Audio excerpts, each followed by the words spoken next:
Welcome to the new normal. A society where every time you go out in public, you gotta wonder. You feel a little nervous, a little edgy, a little concerned. What about your kids going back to school later on this month? How safe do you feel about your kids and yourself given what's been going on in the last week or so? Here's the number, 663-1270. My name is Jim Walsh, and this is Super Talk 1270, streaming online all over the known universe at supertalk1270.com. How can you not be terrified about what's happening here? In the last week or so, we've had three, not two, but three incidents of mass shooting in this country. We had California at the Garlic Festival.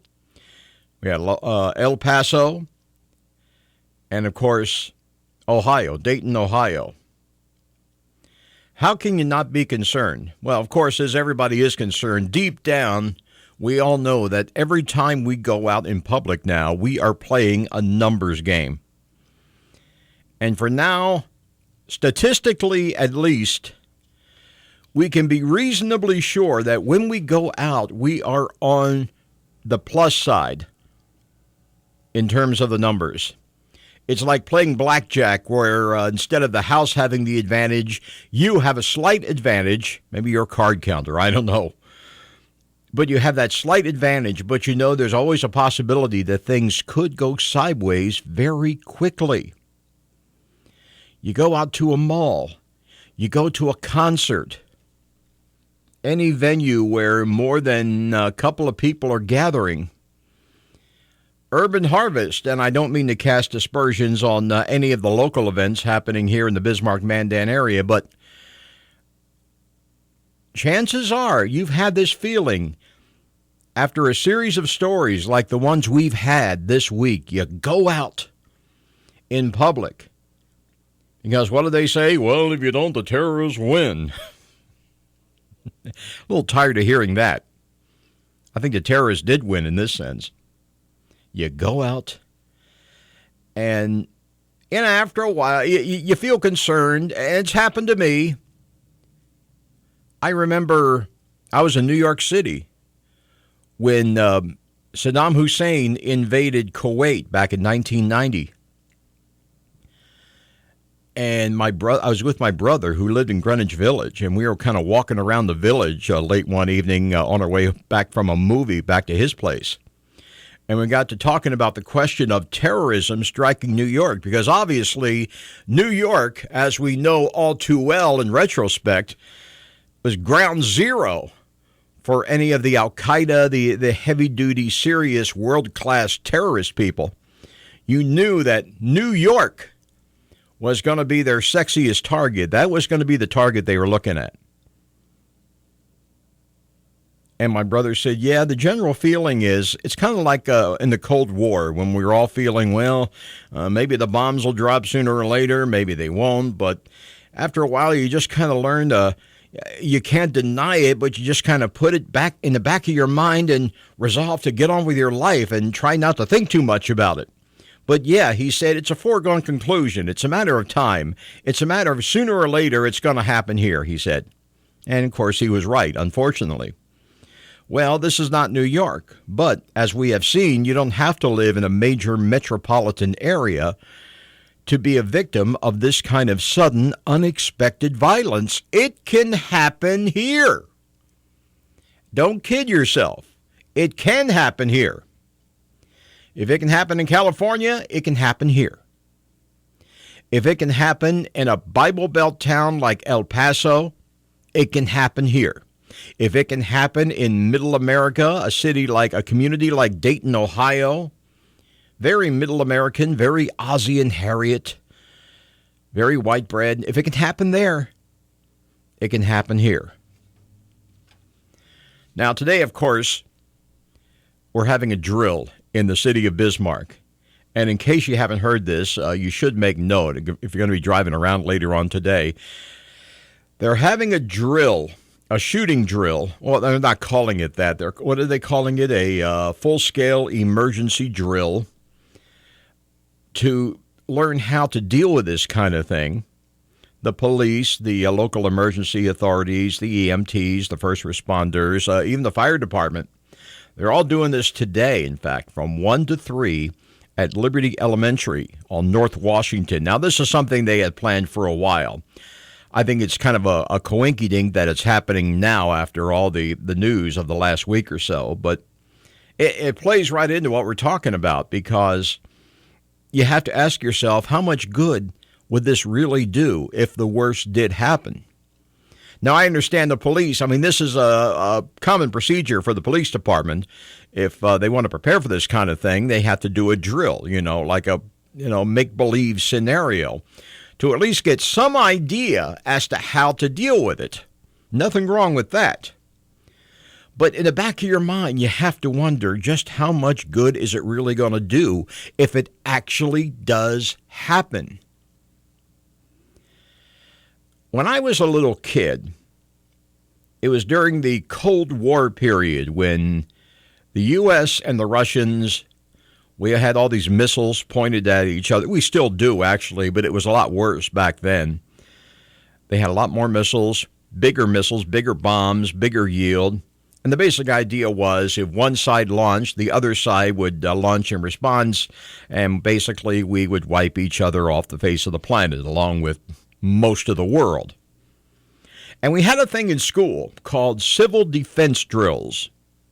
Very similar to what we're dealing with here. Now, civil defense drills, they came in two varieties.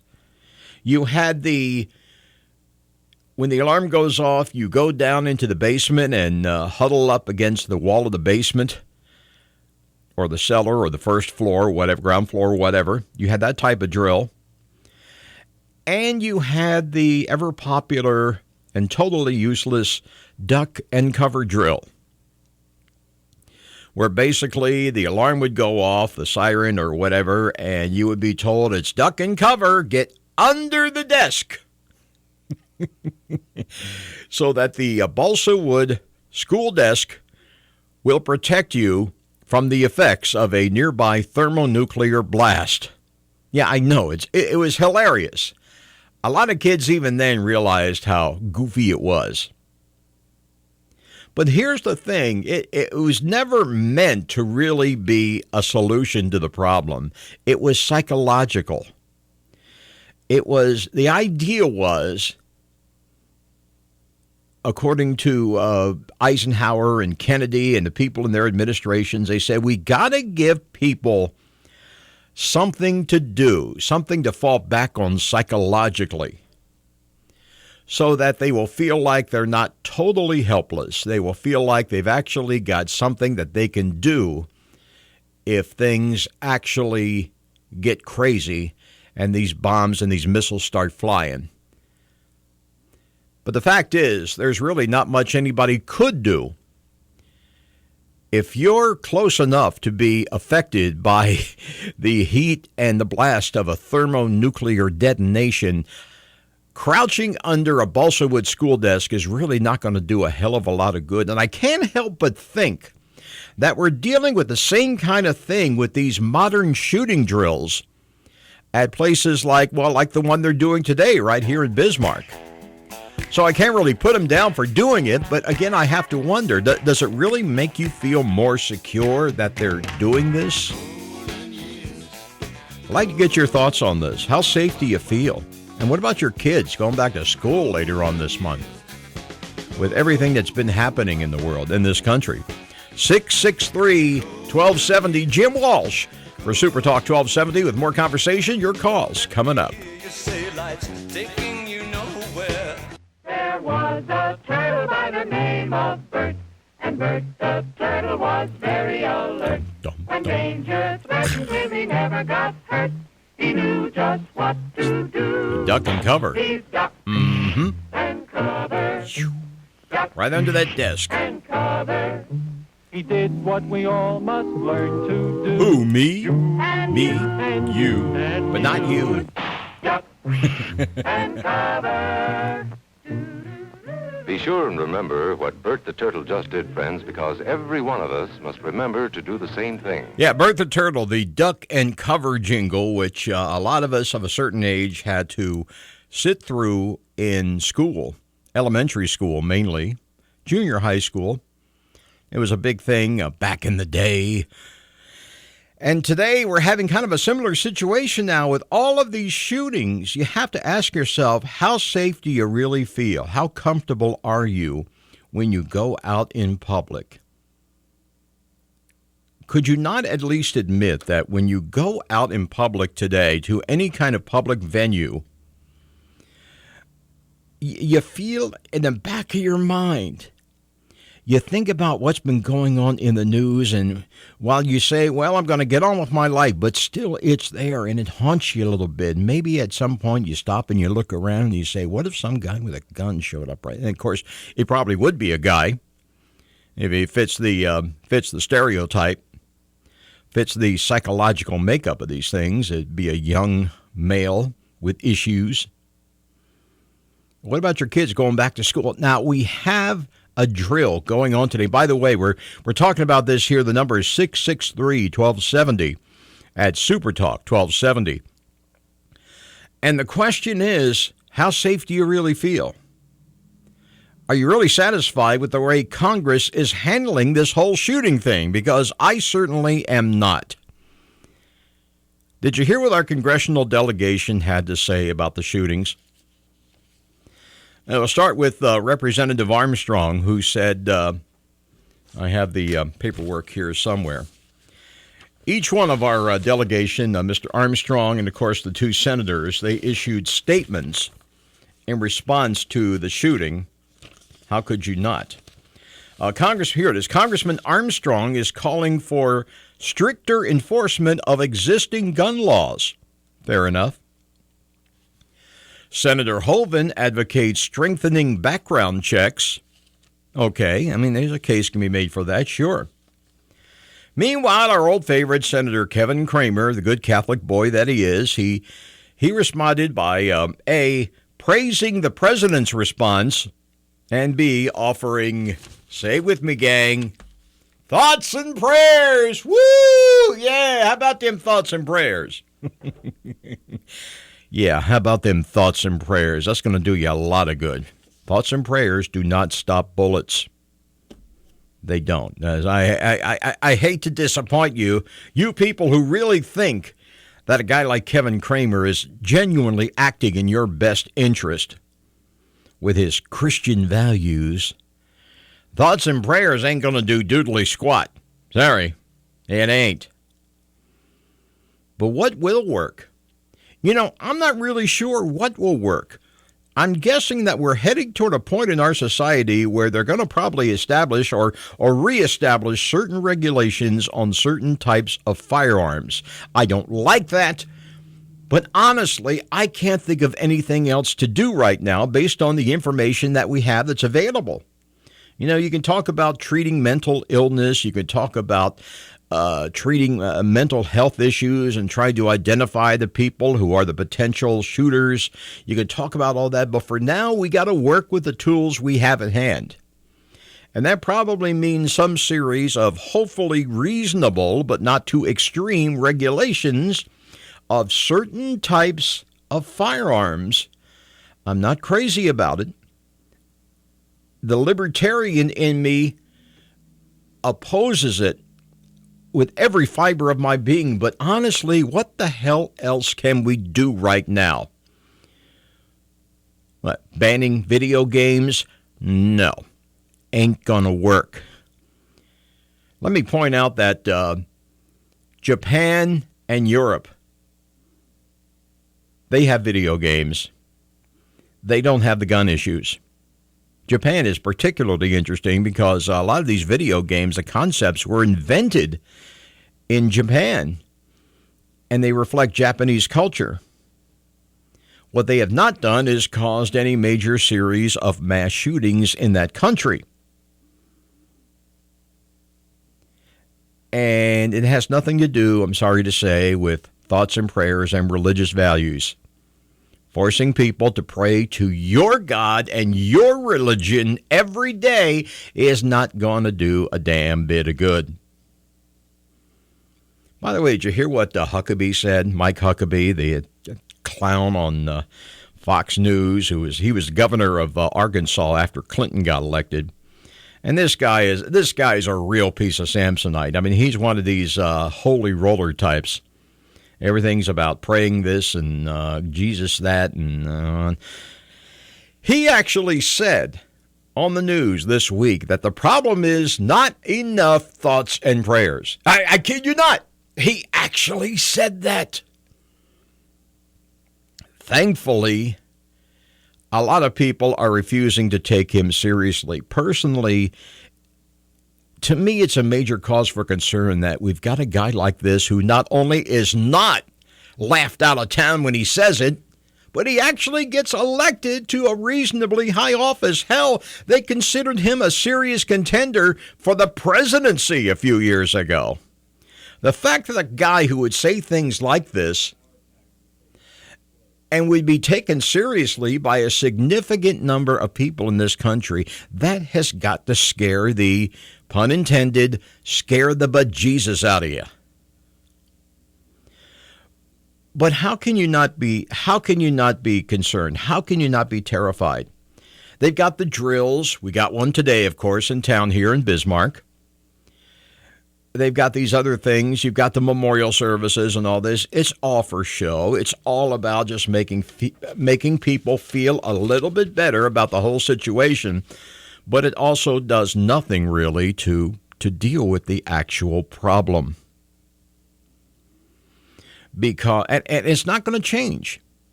There is no incentive for the people in charge to actually change things and make things better.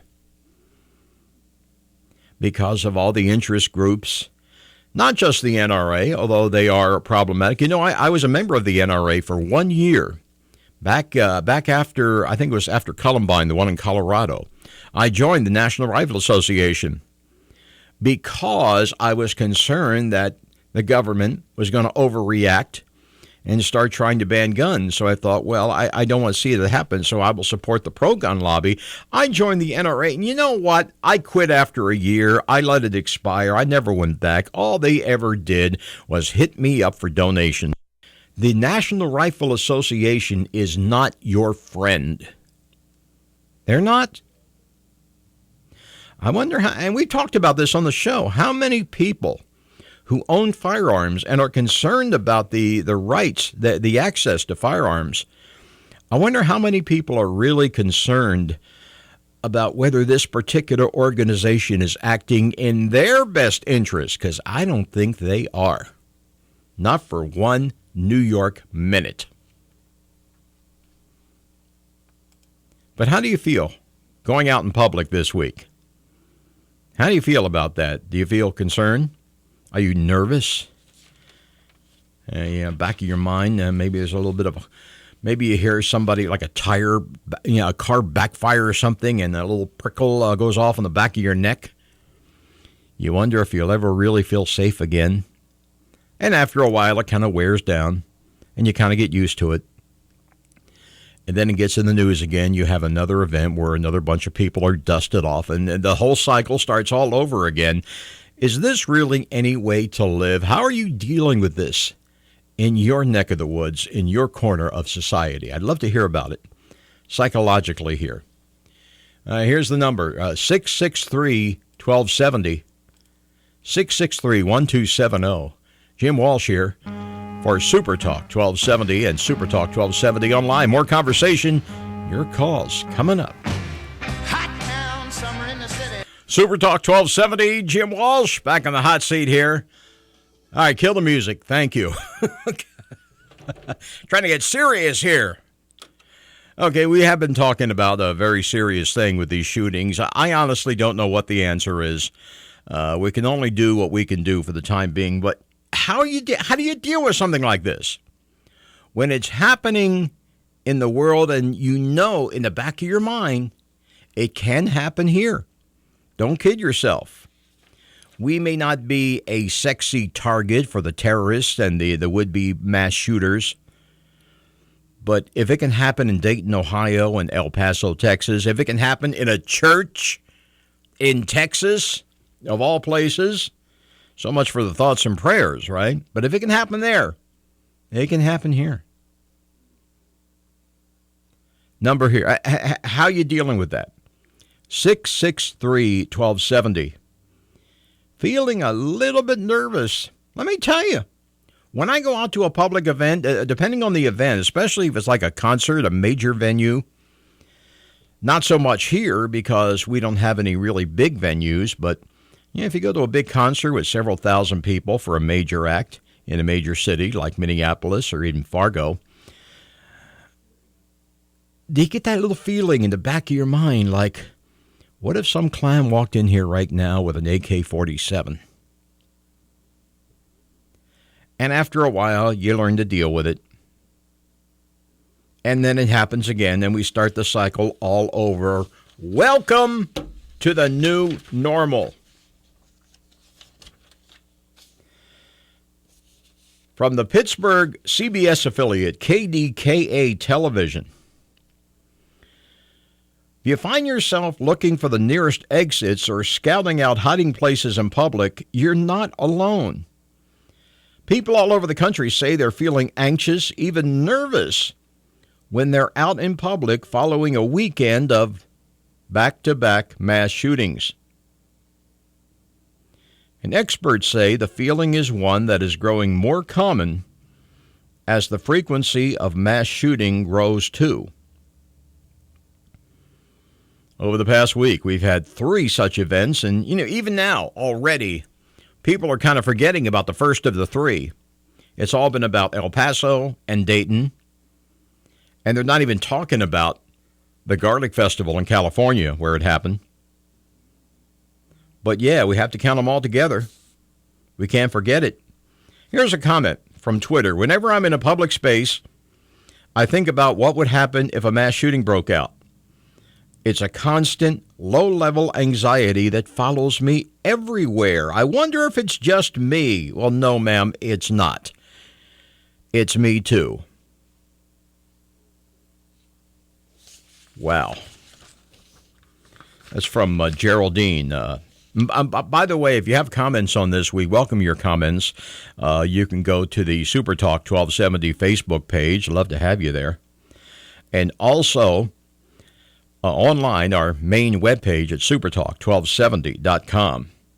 We've been covering the story of the shooting for the last several days. Barbara commenting, I always find myself identifying exits and hiding spots without realizing it. Here's another individual who we will not mention by name. Says, I work in a middle school, and yeah, I think about it most every day. And now we've got psychologists, head shrinkers, psychologists and psychiatrists who are kind of making their own living exclusively in dealing with this kind of anxiety with people. And we're not even talking about people who are actually victimized. We're talking about the people who are dealing with this kind of anxiety. And again, it goes right back to the old Cold War thing. Remember the Cold War? Some of you guys who are old enough to remember the Cold War with the Ruskies and the nuclear bombs that could have gone off and the missiles. You may have noticed we happen to live in a state where we still have a few of those missiles sitting around ready for action. And a lot of folks, I know, how can you not let it haunt you? How can you not let it gnaw at you a bit? Knowing that these missiles could go off. And now we've got not the missiles so much. I mean, they're still there. It's still a risk. But the main point is we've got the same kind of existential dread that people are dealing with now with these damn shootings. So what do you do? How do you deal with it? Are you going to honestly tell me that somewhere in the back of your mind, if you go out in public at all, are you telling me that it doesn't gnaw at you just a little bit? Another comment from Twitter. Every time I go out, as a parent, it frightens me most when I'm with my child. And every day that he goes off to school or camp, I worry that he might not come home. I know I'm not alone. This is no way to live. And then the issue of how do you talk to your kids about it? And there is some good advice. There's some bad advice, too. But there is some good advice out there. I urge you to talk to your doctor, or talk to your guidance counselor at school, your kid's guidance counselor, and take a look at YouTube. Just be careful. Just be discreet. You're going to have to learn how to separate the good advice from the bad. There is, unfortunately, a great deal of bad advice out there about dealing with this particular issue. But how are you dealing with this with your family? Kids are going back to school in a couple of weeks. What are you doing, if anything? Or are you just kind of thinking, well, it's a numbers game. We're going to trust the luck that it doesn't happen to us. Maybe you honestly feel like that's all you can do. Tell me about it. 663-1270. Jim Walsh here for Supertalk 1270 and supertalk1270.com. I want to kind of switch gears here a bit and have a little fun. Talk about a much lighter subject, although it does involve major venues and concerts, musical and artistic events where a lot of people are gathered. And it was one of those events where a lot of people at the time thought, wow, this thing could go very bad very quickly if we're not lucky. A lot of people even thought it was an accident waiting to happen. I'm talking about Woodstock. The Woodstock 50th anniversary, just a few days away now. And before I get into this, my question basically is, will the baby boomers please get over the Woodstock thing? Now, I'm a baby boomer myself. Woodstock is something I was not there, but I am old enough that I can say it is not only within my life, but it was in my memory. I was 13 years old at the time.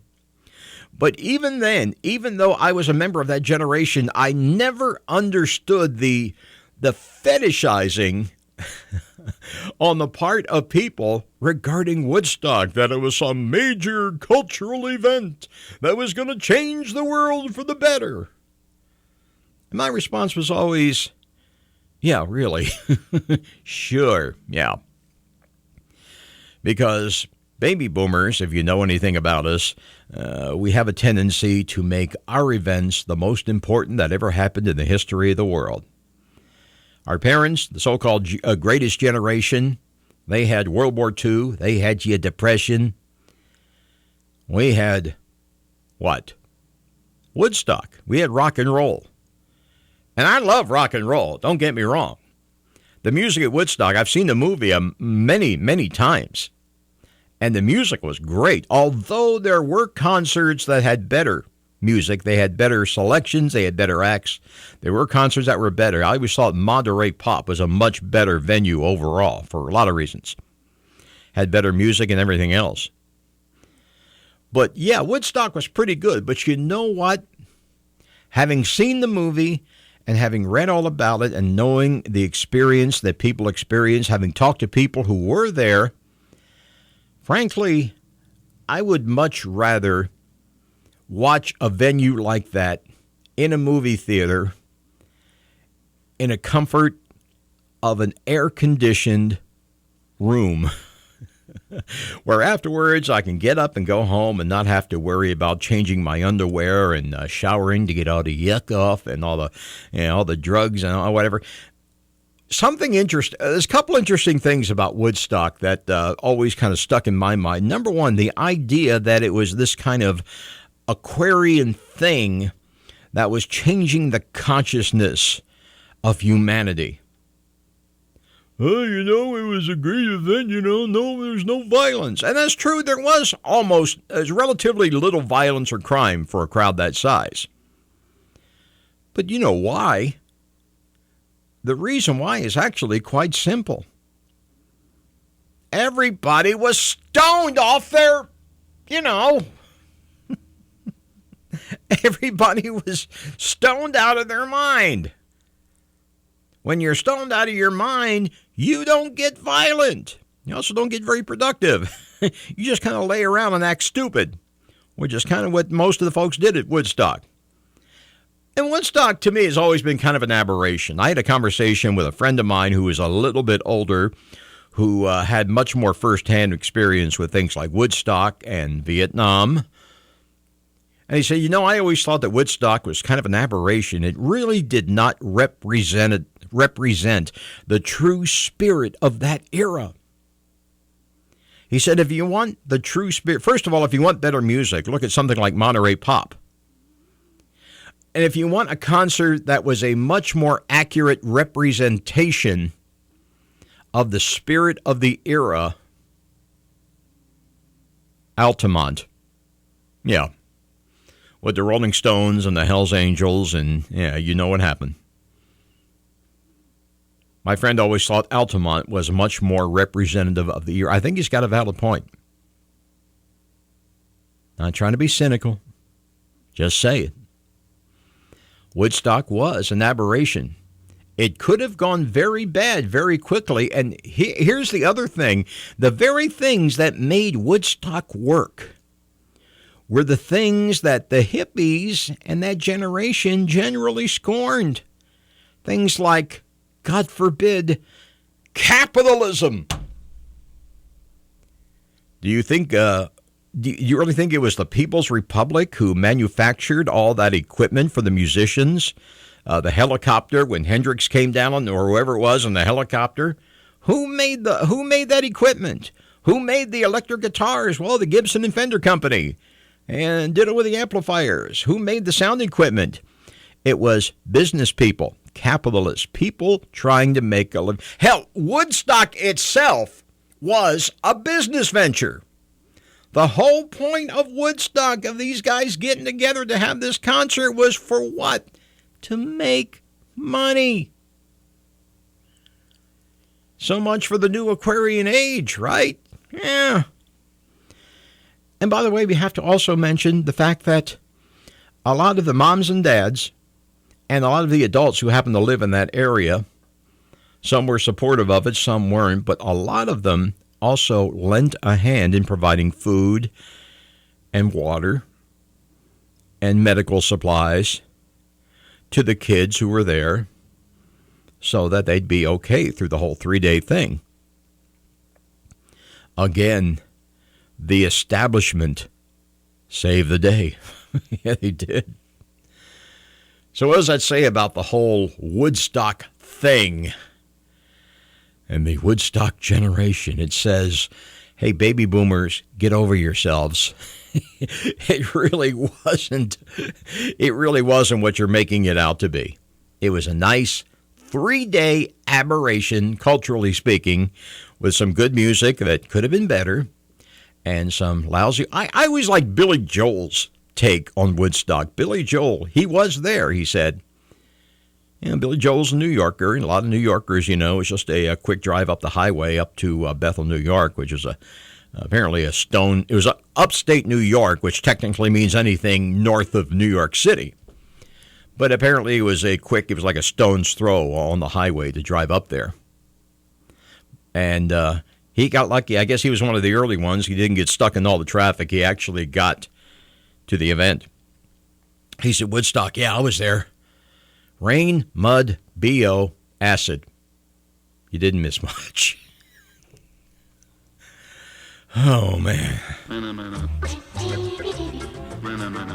Here's a song that was not featured at Woodstock.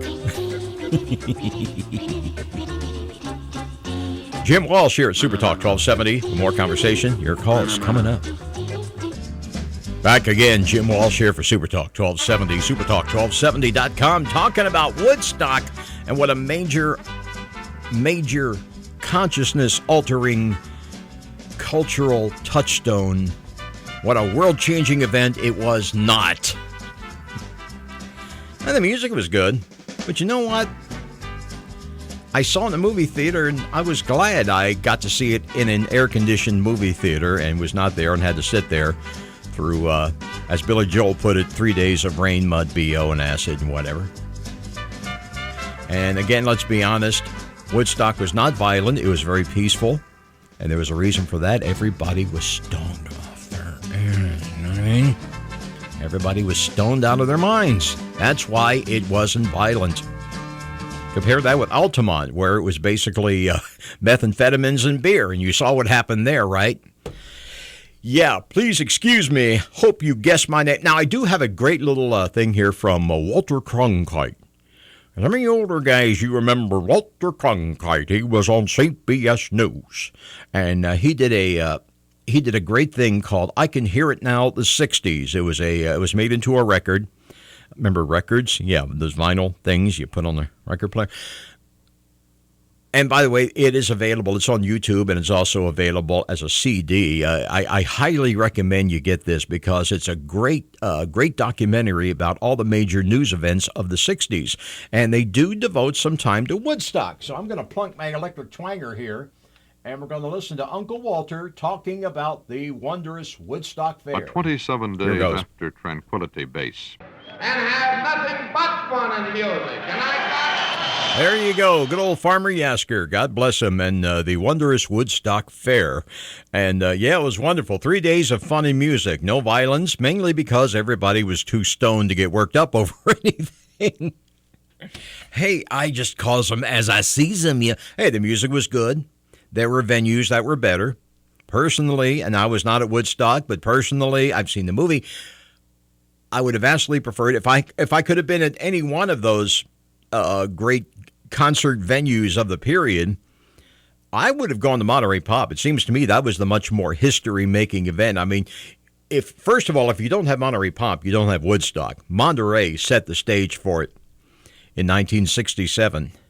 It also had a more interesting amalgamation of musical acts. You had everything from the Association and the Mamas and the Papas to Hendrix, and one of my all-time favorites, the great Otis Redding. Laura Nero was there, and no, she was not booed off the stage. That's a ridiculous misconception.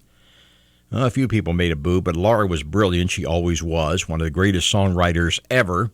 You got to get that movie. The fellow who just passed away, Pennebaker, he did a great documentary about the Monterey Pop Festival, Monterey Jam, whatever you want to call it.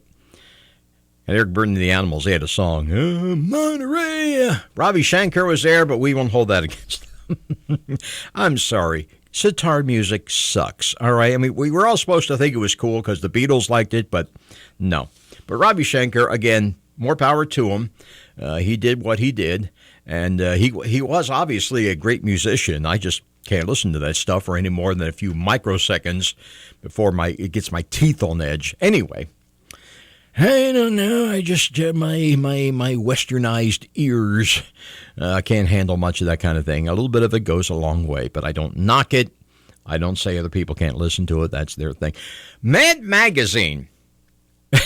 I know we're kind of jumping around here, but I remember Mad Magazine did a great article, a send-up of Woodstock a couple of months after the actual event, late 69, early 70. They actually did of course, Mad was, the great thing about Mad was, as Dave Barry pointed out, Mad had a way of looking at all aspects of modern society and basically saying, hey, this is stupid. Yeah, you remember the glory years of National Lampoon and Saturday Night Live? Well, that's where they got the idea from. National Lampoon was basically taking the attitude that Mad had taken, albeit with obviously some far darker tableaus to deal with. But Mad, they had this. I remember the wondrous Woodstock Fair, and had several verses of this silly poem. But the thing that sticks in my mind about the Woodstock parody that Mad did was the fact that they didn't even talk about the music. Right at the very end, they made a very brief, fleeting mention of the music that was played there. It was almost like the music was kind of an afterthought. It was, the experience, man. Yeah, the experience, like the open-air latrines and the people bathing in muddy rainwater and not washing for 3 days and the downpour on Saturday afternoon. Yeah. I also think of Grandpa Simpson in that one Simpsons episode where we find out that when Homer was a baby, his parents took him to Woodstock, and there's Grandpa Simpson going, "Hey, get rid of this Hendrix guy. He stinks. Bring back Sha-na-na." I love that. Anyway, a happy anniversary to all the Woodstock buffs and all the flower children, all of the hippy-dippy people who are celebrating the major cultural event that it was. Right. And in any event, I do want to thank you sincerely for listening today and putting up with my rantings for the last 50-some minutes. We'll do it again real soon, if the good Lord willing and the creeks don't rise. In the meantime, your comments always welcome at Super Talk 1270. My name is Jim Walsh. Have a good one. Thanks for listening. Don't forget about that drill going on today at Liberty Elementary. Give them a wide berth, 1 to 3 today on North Washington, and try to give them as wide a berth as you can. Good luck to them. Thank you.